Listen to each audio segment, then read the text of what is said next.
Hello, welcome pen friends. My name is Chris and I'm back with another ink profile. This is the fourth ink from the March ink flight. It's ink flight 26 and we're doing Kaweco inks. And tonight we're doing Kaweco Sunrise Orange. So this is a really pretty ink. It's not too bright, but it's not too dark. And it's been a lot of fun. So let's get started here. Let's put it in the bath test. That'll be the first thing. We'll do that while we're talking.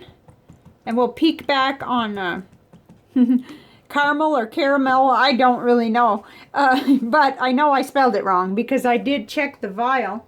And sure enough, I left the A out. Let's see. Whoops, that's the wrong vial. But anyway, I did misspell it on all my stuff on the last video. It needed to have an A. So it was that brown color, which is right here, which is actually much darker than what I think of caramel or caramel. I think of the candy, the craft candy in the little square with a little cellophane around it, and that would be much lighter than this. So I too was a little confused about the color, but that's how they name them. But it was a typical fountain pen ink and it disappeared. So let's see how Sunrise Orange does today. I'll be interested to see, because we had two so far that were, you know, the pigment stayed behind, and then we had a disappearing, which is very typical, and now we'll see what happens today. So okay, so we'll push that aside and get right into our Rhodia Gold book here. I've made some changes to lighting and my camera adjustment, and I will just have to see how it goes, because anything that we can do to get it to look a little more exactly how we see it will make me happy. So we've got these 4 inks, and we've got 2 to profile, and then 1 that I've already done, the ruby red. So after this, we have 2 blue ones to look at. So, and they're in different blue categories. So here is today's, the Kaweco Sunrise Orange, and I'm liking what I'm seeing. I really am. That something is working. Either the new light bulbs, that was... I had several pen friends on the channel help give some suggestions, and I've tried to implement 3 things, so hopefully we'll get there. Here it is in the broad nib, and then on the little piece of Tomoya River paper, and then here it is in the fine nib. This is all on the Rhodia Gold book, except for the taped in part. And here's our little chromatography. Really cool. I caught it before it went all the way up the page, and it was you will see when you see the visual journal that that's pretty accurate. There really isn't a whole lot going on with this, but it's a pretty orange anyway. Let's see. So availability, and always remember that until they sell out, Ink Journal has these sample sets. You can get there. It ranges from $12 to $25 depending on whether you want the pen goodies or just the ink samples. And then I noticed Jet pens and Anderson pens and Goulet, they all kind of have different offerings that they have. And it runs right around $14 or $15 for the 30 ml bottle. So, and then, but I really liked the fact that you could get the little 3 ml sample at Anderson for $2.50. That would give you a chance to really try it. I just thought that was a good deal. So, my first impressions are I like it very much. It's not that super bright orange that I sometimes fall for. You know, I like the neon colors. But I think I could look at this longer, because it kind of has a darker component in it, which I guess is the gray, you know, that makes it a little more eyes friendly when you're reading back. So, okay, let's hop right into the notebooks here, starting with the Leuchtturm 1917 dot grid. See how it did on there? Okay. I got to do some more correcting. I haven't corrected it everywhere where I misspelled it. And that's important when you're trying to find it, you know. When you're trying to type it in to find it, to buy it, you need to have it spelled right. Okay, but for today's, it looks really nice on the Leuchtturm in both the broad nib and the fine nib. It holds its own, I think, and that's amazing, because a lot of oranges will really fade right out when you get down into the fine nib. Not this one. And there's no bleed through, so that was really good. Okay, and then going over to CVS Caliber Notebook, memo book. It's a 4x6. Let's see, here we go. And once again, it held its own, and I would give it passing marks even on this paper, which is super cheap. Comes in notebook filler paper and all sizes of notebooks. And there was no bleed through, not even where I put it on with the paintbrush. So you could do whatever you want in that notebook. And you can still see it in the fine nib. You know, and you can't say that about all the inks. So I was impressed, you know. As much as I see this as kind of a flat color, not really all that interesting, it's good. It's a good ink. So here it is in the little Nemesine notebook. And here we can really see it. You know, we get to see the color from dark to light. And then we get to see it in the Moonman Mini glass nib, which kind of sort of mimics a medium nib, except for the fact that, of course, when you're dealing with a glass dip pen, you're going to have it lots darker in the beginning, and then it's going to kind of get balanced. But this was one dip, so that's phenomenal, I thought. Just one dip of that little glass nib pen, and most of you've seen it, but just in case you haven't, it's the little Moonman one that it screws to post, and then you can take this nib out, and it has a little another regular nib, a fine nib, but I'm never going to do that unless I have to, because I really like the glass nib very, very much. So okay, so we were having another one of those spring fever days where it's beautiful in Texas, and I have all my windows open except for this video. I had to close one because I didn't want you to hear all the trucks going by and things like that. It was noisy, so but I thought it was really beautiful on this paper. So then shifting on to some Tomoya River paper 68 gram. This is the Live Notes by Pen Gallery. Let's see what it did in there. Okay, wow, this lighting is better. You guys that have given me all these tips, I really appreciate it. And I hope I can sustain this setting and not mess it up somehow. I put a setting on my phone, and maybe it will have to change anyway according to what's going on. I just changed it till it looked more like what I was seeing, and I also changed my light bulbs. Thank you, Diane. So here it is in the broad nib and then in the Lamy fine nib. And I really like how interesting that came out on this one. Sometimes the 68 gram, I haven't liked it as much. Tries to bleed through a little, but after all, those were, you know, painted on pretty heavily. So let's keep this available, and we'll go right over to the 52 gram Tomoya River paper on white. Okay, yeah, we're still seeing, I'm still liking the accuracy of what I'm seeing today anyway. Here it is in the broad nib and the fine nib, and it had just as much interest. Let's hold them up together. You know, kind of similar. I just happen to have a preference for this thinner paper, I guess. I just have to admit it. But there would be times when I'd rather have the thicker. So, you know, assuming I can afford it, it'd be really interesting to get a notebook with that thicker paper, because it handles really well. Let's see, let's turn this over. We do have quite a bit more bleed through with the 52 gram, you know, the exact same way that I painted it on. See, with the 68, it isn't. It's not as significant. It's just a little bit less. So, I thought that looked really nice. Okay, on the Clairefontaine, I'll hold that down so you could see all the different colors. So, this is our fourth ink in this ink flight. Here it is. Very nice on here. And you know, a lot of times when I ink up a pen, I'm not happy with it on Clairefontaine. If it's not flowing well enough, it's not a wet enough nib, ugh, it's just not a good experience for me anyway. But this in both nibs was just fine for me. And I'm picky about that. So there's that.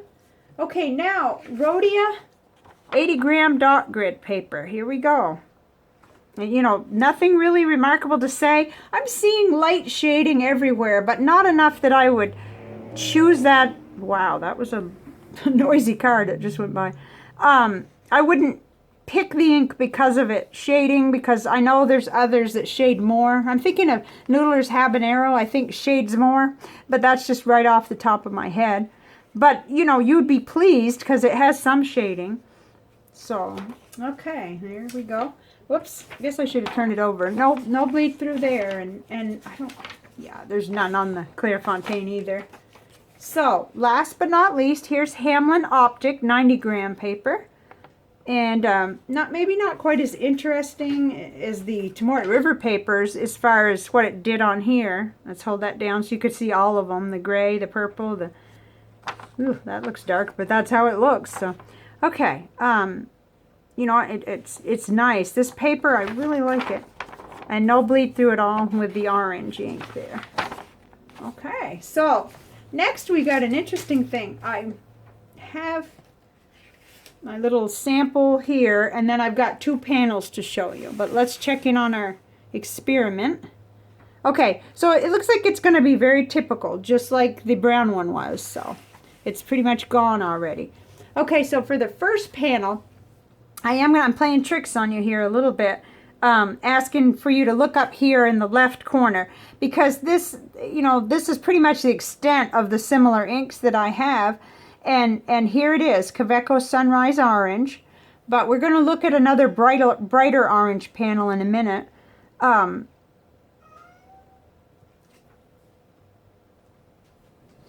There, okay. So as I was saying, we've got some similarities here. I really feel like Noodler's Habanero is very, very similar. It's not exact. And in fact, we can put this one, this is our Kvitko Sunrise Orange. We'll put it right on top of that Kyoto tag ink for just a minute here. So we can have that side by side. And it really is reminiscent, you know.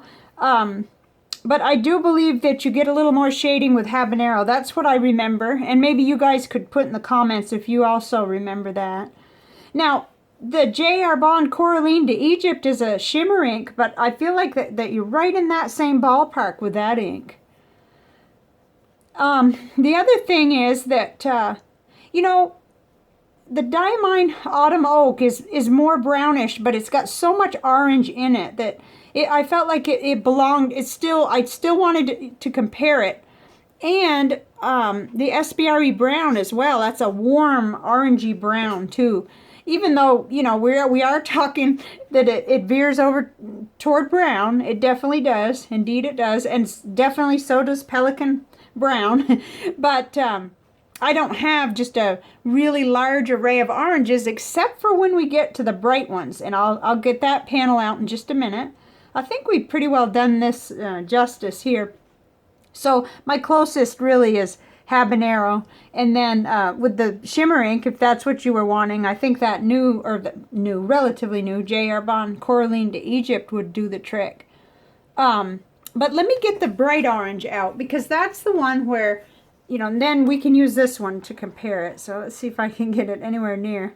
Okay, so if you know me, you've followed me very long, you know that these are the oranges I super love. These really bright siren oranges. And yet, if you're talking about wanting to read back what you've written or write any significant amount, like in letters and things, and not be totally obnoxious, then certainly something like Kaweco Sunrise Orange gives you that chance. Let's see, where are we going to... Well, we'll put it in the middle for a minute, but first let's compare it. There's the Tasha Dye Orange right there. And see, that's that bright that's very much like the Mont Blanc Lucky Orange. But let's go ahead and put Kaweco right in the middle just so we can see how it compares. It may not stay there. It may. Gosh, it's really reminiscent of the Diamine Inferno Orange, which is a shimmer ink. Which, let me hold it up so you can see that. See how shimmery that top one is? That's that Inferno Orange. But it's very, very similar in color to that. Okay, I knew this was going to be a bit of a trouble. Okay, so there we are again with Noodler's Habanero. That made that panel too. And then all kinds of them that you may be familiar with. Like, I have a bottle of Diamine Pumpkin, and I have no business getting another bottle of orange till that's finished, which I'm working on it. It's getting pretty low. But you can see how bright that is compared to the Sunrise Orange. It's just a different tone and a different shade, but each has its purpose, I think. So these are just such happy colors. There's Robert Oster Orange Zest, which is another very bright orange. And then Noodler's Summer Tanager. These two, the Caran d'Ache Electric Orange and Summer Tanager, are just, you know, they really, really make your eyes stand out. Oops, oh, I'm fiddling with it. Okay, so hopefully that gives you some comparisons. Really, I feel like the Noodler's Habanero is my closest match in my samples. And then, let's get this one back over here. So here's our ink of the day. I got it in my hand too. Yeah, it was very interesting to look at this. So I think what's left is to look at the visual journal. And this is the first one of this ink flight where I felt like it wasn't too what I'd call complex. It was quite simple. It did, however, leave a little bit of detail where I tried to go in and dot and make trees. Let me hold that up and see if it'll focus. Yeah. So, you know, it left a little bit behind that maybe I wouldn't want left behind, but it wasn't too bad. It was just what I would call flat and non-remarkable compared to the others, which were, I know I have to kind of, like the first two, the smoky gray and the Kvitko purple were just outstanding in terms of, you know, a little bit of complexity and interest. And then the next one, the caramel or caramel brown, you know, it had all that blue and pink. And this one, you know, you really aren't getting too much except orange and lighter orange. But that's okay. That's what I do it for, just to kind of see what happens. So there it is. Okay, so as far as what's next, we have two more. We've got Midnight Blue next. And that is, you know, a blue-black, which is going to be great because I really wanted to get a bottle of blue-black ink. You know, I wanted to like settle on one, but I won't get one till I really fall in love with one. So we'll try this one out. We'll compare it with some of the ones I have in-house, which I have quite a few. And I know a lot of you, I know at least two friends that are really looking for a good blue-black like I am. And then after that, we'll do the royal blue. And I've already done ruby red. So we really just have two left to really examine in this ink flight. But, you know, I'm trying not to rush these because I really enjoy it. And I hope you guys do too. And it just gives me a lot to, you know, practice with and really get used to the brand because this is kind of new to me. I really only knew ruby red when we started. And I had just a tiny bit of experience with summer purple. And my first impressions were totally wrong on that. I love it so much more than what I thought once I did the profile. So it's worth it doing these really intense kind of studies of the inks for me. It's really worth it. It ends up saving me a lot because then, you know, if the sample is enough to show me, yes, it's pretty, but I don't, you know, I'm not going to go any further with it. That's really a good thing. So. All right, so I wanted to show you something else that came in my Happy Mail the other day from a pen friend and viewer of the channel. Gonna grab those things. Just using initials because so this beautiful pen pouch and a little sample of Noodler's Rome Burning, which I've never used before. I've kind of, you know, it's come to my attention because Nick Stewart had mentioned on his tutorials that this was a really good one to do the art journaling with. So I'm going to try that. Maybe even by the time I do the next video, I'll have Rome Burning and the one that we're going to do, even though they're not the same color.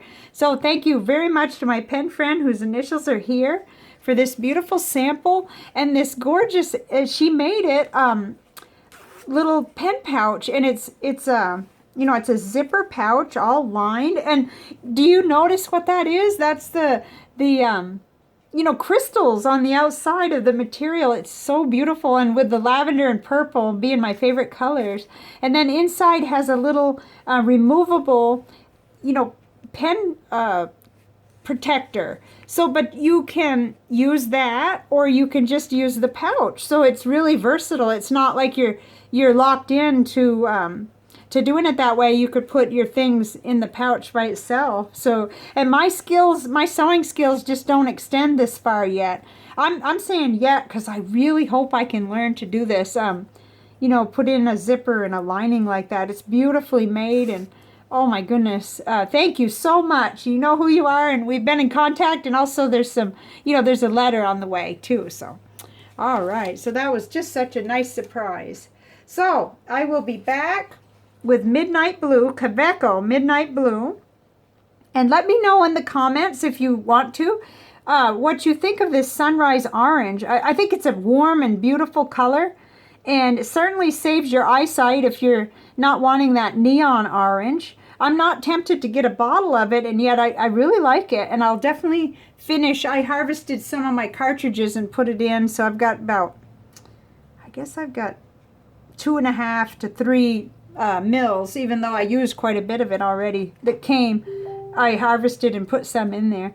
So I'll be back with Midnight Blue. I'm really excited. I can see some nice stuff going on with this, and gee, I'm happy so far with the lighting today. I think at least it's a little improvement, and I really want that. I really want to show you accurately as well as I can. I know that other places have trouble with it too, because when I go to buy ink, I just can't believe how different the inks look than when I get them. So that's why I always say get a sample if you can. All right, I better go, and I will see you on the next video. Thank you very much for watching. Bye for now.